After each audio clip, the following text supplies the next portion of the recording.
The letter Z, the symbol of Russia's invasion of Ukraine, has also arrived in the North Arctic. Rosen writes that it has come to stand for fascism, indiscriminate bombing and killing of civilians, the kidnapping and displacement of thousands of children. And now it marks a new Cold War, a horizontal conflict, a hastening of preparations for military confrontation. Here is a shocking details from Rosen. Of the five American military academies that are West Point, the Naval Academy, the Air Force Academy, the Coastal Guard Academy, the Merchant Marine Academy, and not one is today without a course on the Arctic. Only a decade ago, such classes would have seemed like extracurricular activities.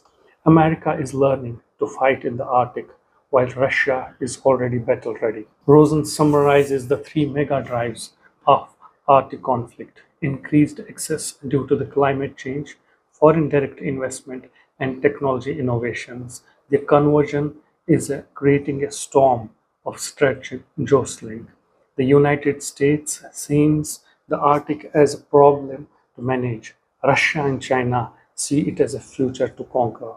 And as the ice melts, the submarines, the spies, and the struggle for power will only intensify. The Arctic is warming at twice the global average, and as the ice retreats, the wolves advance.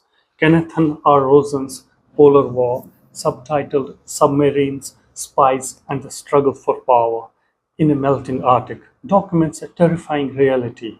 That is, the region, once called a zone of peace by Mikhail Gorbachev, has become a theater of near conflict.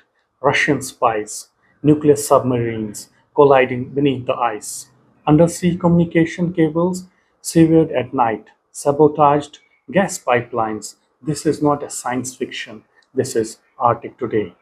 And the United States is losing. Rosen opens with a bizarre but telling episode: the Whisky Wars between Canada and Denmark over Hans Island, a barren half-mile rock with no trees, no streams, no resources. For nearly 50 years, the two nations swapped flags and liquor bottles, a Danish flag with an aquavit, a Canadian flag with a Canadian club whiskey. The conflict was eventually resolved in 2022 with one final exchange of bottles. But Rosen calls this polar madness, the strange, obsessive pull the Arctic exerts on nations. And what was once a comical